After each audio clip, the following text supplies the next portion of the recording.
Saan kaya may hiring? Ba yan? Uy, ito hiring, oh. You may have heard about 1 Minute Miracle. Welcome everyone and nice to meet you. You may have heard about 1 Minute Miracle. Ay, salamat. Tapos na din. Sisend ko na to sa Gmail ng Red Gold. Uy, nag-message na yung Red Gold. Niimbitahan ako para sa interview bukas.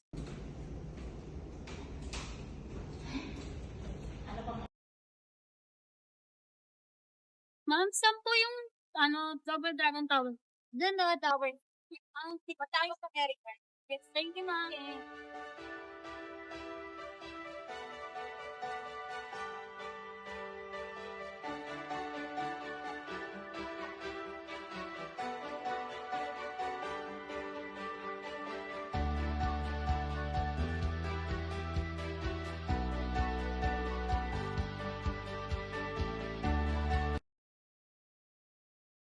Excuse me po, kuya. Dito po ba yung Red Gold? Yes, ma'am. Bakit po? May interview po kasi ako ngayon. Pwede mo ba makita rin? Ito po. Message? Okay po. Pwede pag-book mo naman. Ma'am, interview ko po ngayon. Hindi ko kasi Ma'am, tingin lang po ako ng resume. Saka ako na po. Thank you po.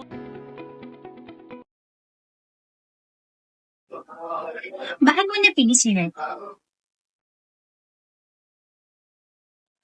Napili ko po yung Red Gold kasi po na-convince ako doon sa napanood kong 1 Minute Miracle vid sa FB page and nanghihi po, dito ko po kasi nakita yung sign na hiningi ko kay God para magkaroon ng miracle na makapagtrabaho po ako at matulungan ko po yung pamilya ko.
오빤 강남스타일 강남스타일 낮에는 따사로운 인간적인 여자 커피 한 잔에 여유를 아는 품격 있는 여자 밤이 오면 심장이 뜨거워지는 여자 그런 반전 있는 여자 너는 선어해 낮에는 너만큼 따사로운 그런 선어해 커피 식기도 전에 원샷 때리는 선어해 밤이 오면 심장이 터져버리는 선어해 그런 선어해 아름다워 사랑스러워 그래 너 그래 바로 너 아름다워 사랑스러워 그래 너 그래 바로 너 지금부터 갈 때까지 가볼까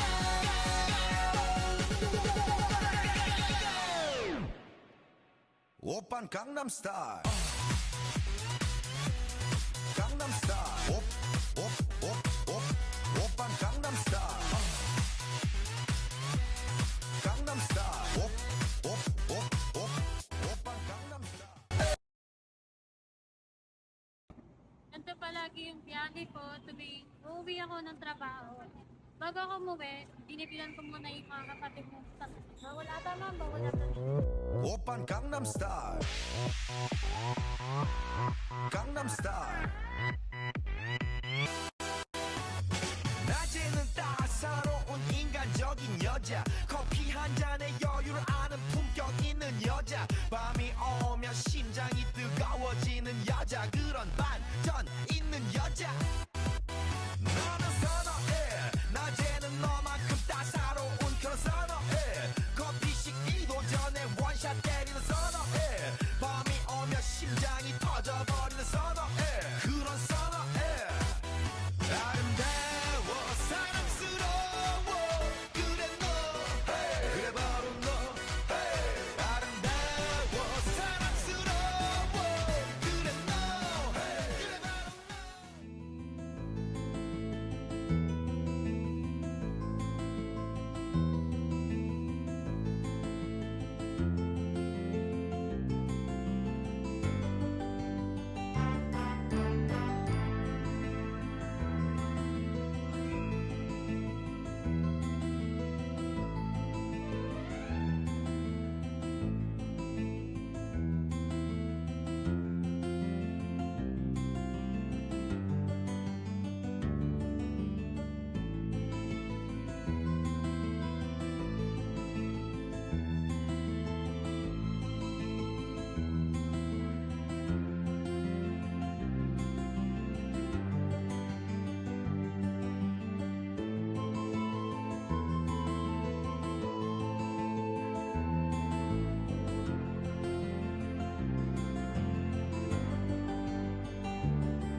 Siya ay mabait, maalaga, lalo sa mga anak kapatid niya, masikaso siya, at ano siya, marunong siyang tumulong, yun.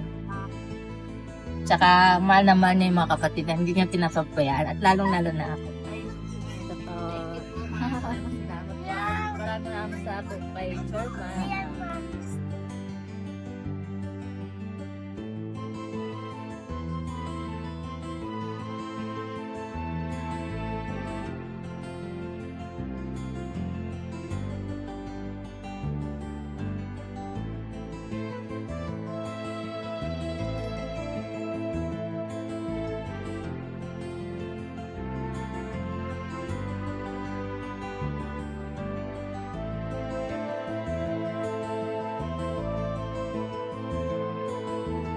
Hi, I'm Sandia Eustachio, but you can call me Tisay. I'm 21 years old. I was born in Caloocan City. I grew up in Quezon City and graduated as a senior high school student in Claro Academy. Sandia, ilan kayo magkakapatid? Apat po kami magkakapatid. Ako po yung panganay. May dalawa po akong lalaking kapatid at isang babae po. So, sino-sino yung mga kasama mo sa bahay niyo? Ang kasama ko po sa bahay is yung dalawa kong kapatid, yung mama ko, at yung biyanan niya po, at yung sumunod po sa akin, nasa Quezon City po siya nag-aaral. So, sino tumutulong sa'yo financially? Tumutulong po sa amin financially is yung tita ko pong nasa abroad. Simula po high school hanggang senior high school, hanggang sa nag-graduate ako, siya na po talaga yung tumutulong sa amin financially, pati po na rin sa kapatid ko and sa mama ko kasi wala po siyang trabaho. Wala pong nagtatanggap sa kanya. Hirap po siyang makakuha ng trabaho kasi po dahil sa greater niya. And simula po nung nag-graduate ako ng grade 12, nag-decide na po ako na magtrabaho para ako na po yung mag-provide para sa pamilya ko at sa mga kapatid ko. And nagtutulong pa rin naman po yung tita ko, pero doon na lang sa kapatid ko na nasa Quezon City. So, bali, siya na lang po yung tinutulungan niya sa pagpaaral. Bakit mo naman naisipan mag-antay? Una po sa lahat, sobrang hassle po kasi ng biyahe araw-araw. And yung expenses po, malaki po kasi yung nagiging expenses ko sa pamasahe kapag balikan pa ako.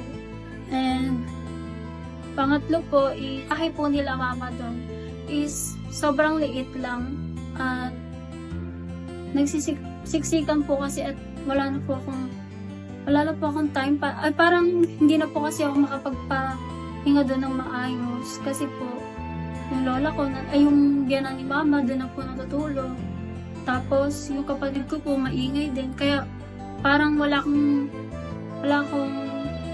chance na makapagpahinga doon ng maayos. At saka po, tabi din po kasi kami ng ilog. Onting ulan lang po, binabaha na doon hanggang to the point na umaabot siya ng lagpas tao. Tapos po sila mama po, lumilikas sa labas para hindi sila mabaha, gano'n. So, Sandika, ano yung pangarap mo para sa pamilya mo at sa sarili mo?